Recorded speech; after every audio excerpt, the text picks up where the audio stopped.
All right, so you've got this vision, right? Starting seeds indoors, maybe tomatoes, maybe some herbs, getting them all strong before they even see the garden. But then, reality hits, space is tight, always. And those fancy grow lights, they can seem like a big spend.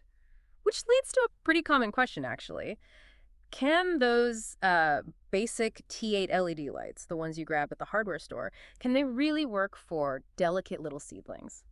Well, we've been looking through some really interesting practical notes from a gardener who actually tackled this exact thing, put these everyday lights to the test. Yeah, and that's exactly what we're going to explore today. We're planning to really unpack the specs on a typical T8 LED, figure out what all those numbers and letters actually mean for your plants, and find out when exactly these lights might be a genuinely good option for starting seeds. We'll look at the what and, crucially, the why it matters. Yeah, the why it matters is key. And it's interesting how this gardener even got started on this. They first used these T8s, believe it or not, for an indoor fish rack. And the aquatic plants, they apparently loved them. Oh, really? Aquatic plants. Yeah, thrived. Though they did mention the electricity bill kind of crept up a bit. That was a side note. Okay, makes sense. But that success gave them the idea, you see. So they repurposed the same lights for seed starting and reported good results was the phrase used. Good results. That's Oh. promising. A little vague, maybe? Right. It makes you think about how versatile these things might be. But even with the success, the gardener pointed out a pretty big hurdle actually wiring these T8 LEDs up. Yeah, that can be fiddly if you're not used to it. Exactly. And it brings up that classic dilemma for indoor growers, doesn't it? Do you shell out for the specialized, maybe easier to use grow lights? Or can these common hardware store T8s really cut it? Well, the notes give a pretty direct answer on that right up front. Basically, a single T8 LED tube might be barely sufficient for seedlings. Just barely. You'll probably need two of them for what they call optimal results. Okay, so right away, manage expectations. One might not be enough. Pretty much, it sets the stage clearly. So when this gardener dug deeper into why they were getting decent results, what specifics about the T8s actually mattered for the plants? What are we looking for on that label? Right, that's where it gets interesting. Let's break down the key specs. First one, 6500K. That's the color temperature. 6500K. Think daylight or cool white. Now, for seedlings, this is actually excellent Why is that? because it provides a high amount of blue light. Right. And blue light is really, really crucial for young plants. It drives vegetative growth, helps keep the plants compact, strong stems, basically prevents them getting all leggy. Legginess, the eternal struggle. So that 6500K number is a big plus then. Huge plus for seedlings, yes.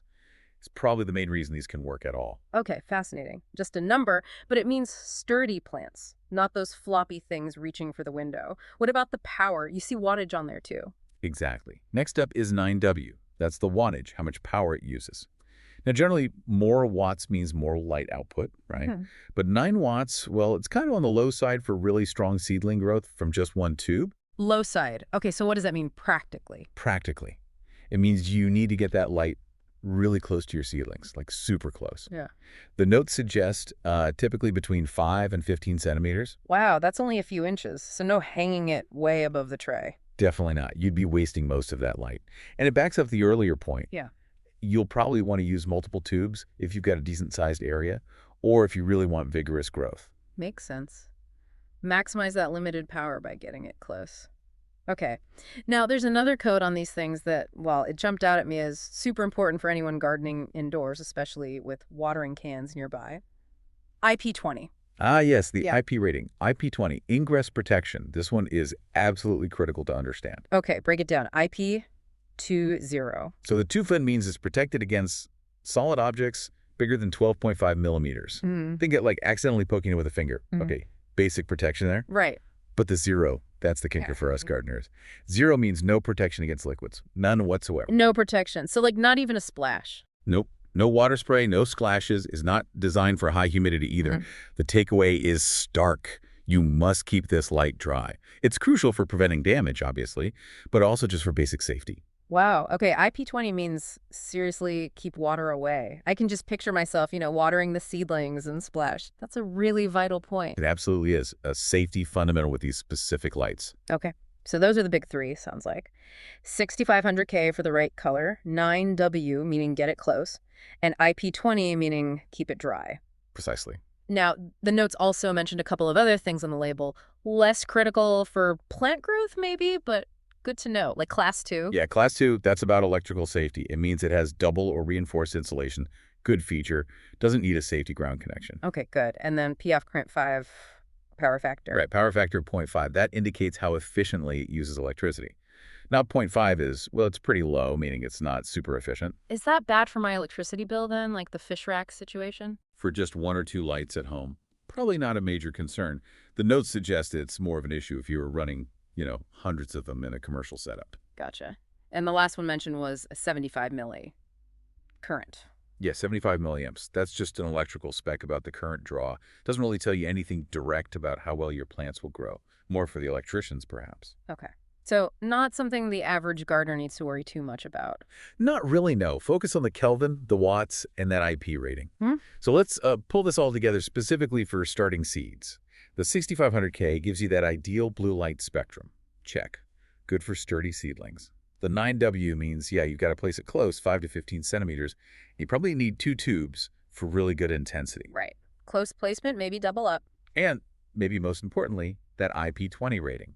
It means you have to be super careful, really vigilant about keeping those lights completely dry. Zero water protection. So it sounds like, yes, these T8s can work, but they're not just plug-and-play grow lights without understanding these details, are they? Not at all. Knowing these specs transforms them from just a light into a tool you can use effectively and critically safely. It really shows how those, readily available hardware store LEDs can have a place in your indoor garden, especially for seedlings, if you know what you're doing. So to wrap up our deep dive today, that single T8 LED might just scrape by for your seedlings, but really getting your head around the 6500K color for growth, the 9 watts for placement, and especially that IP20 rating for water safety, that knowledge turns a cheap hardware store light into a potentially really useful tool for getting your garden started indoors. Absolutely. And, it does raise a bigger question for you, the listener, to think about. When you're weighing things up, cost, convenience, features, how do you balance the appeal of something cheap and easy to find, like these T8s, with maybe the better performance, or crucially, the built-in safety features like water resistance that you might get from more specialized dedicated grow lights? It really depends on your specific setup, your budget, maybe even how clumsy you are with a watering can. Something to definitely ponder as you plan that next indoor planting project.